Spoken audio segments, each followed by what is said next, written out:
I was in Marcus Hale's office when he broke into laughter. Not the careful kind meant to soften a blow, but a loose, unguarded laugh that filled the room. He leaned back in his chair, fingers drumming the desk, like I'd just entertained him instead of asking about my future there. 3%, he said through the grin.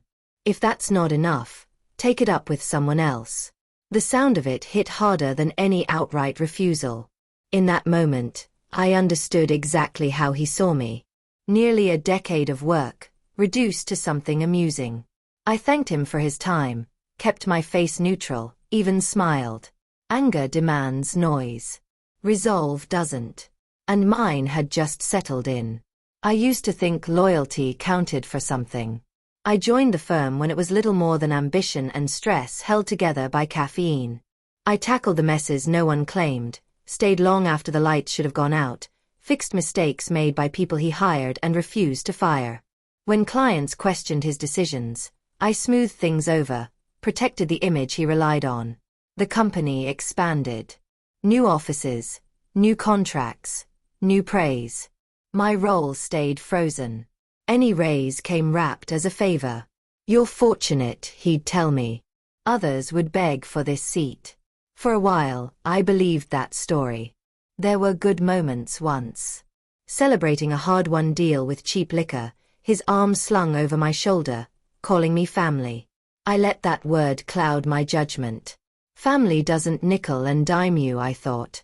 Family remembers who laid the foundation. But the truth doesn't usually arrive with an announcement. It creeps in. A pattern here, a comment there. Fresh hires earning more than I did.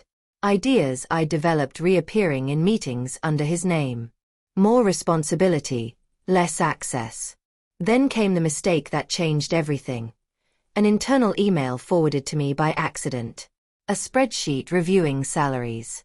My name flagged, not as a rising asset, but as an expense to be managed. Something solidified inside me right then. The hurt burned away, leaving focus. I stopped wondering why things were the way they were and started planning what came next. I didn't quit in a blaze of outrage. I got precise. I catalogued my contributions, tracked revenue tied to my projects, noted problems I'd quietly solved before they ever reached his desk. I rebuilt my resume, turning years of quiet dedication into measurable results. After hours, I studied the market. Not out of curiosity, but intent. Which firms were growing? Which had gaps I could fill? Which were struggling in ways I understood how to fix? When I reached out, it was one call. No pleading, no bitterness. Just facts delivered calmly. 9 years, stagnant pay, consistent outcomes. The pause on the other end spoke volumes. Then came interest. Meetings followed, discreet and thoughtful, with people who listened instead of smirking. While conversations progressed, I planned my departure carefully.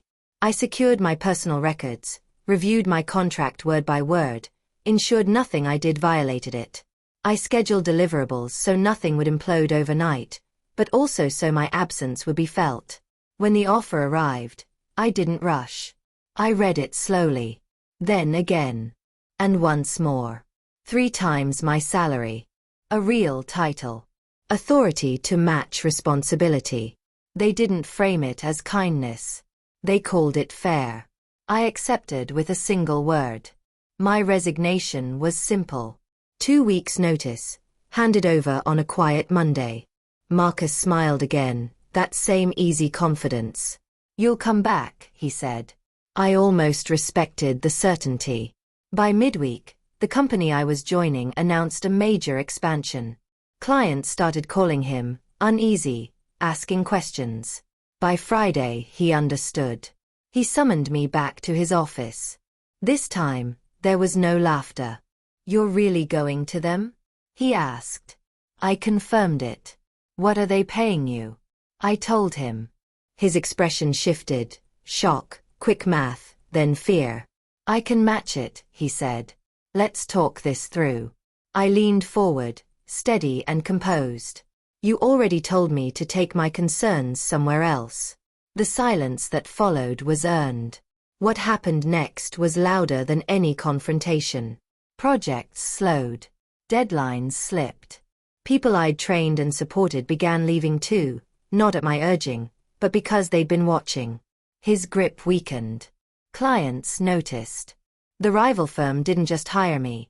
They inherited the systems and stability I'd built. On my final day, I passed his office. He kept his eyes on his screen. I didn't pause. Now I work in a place with light pouring through open windows. I work less, sleep more, and I'm paid as though my time has value. Occasionally, I remember that laugh and how insignificant it sounds now. It didn't stop me. It redirected me.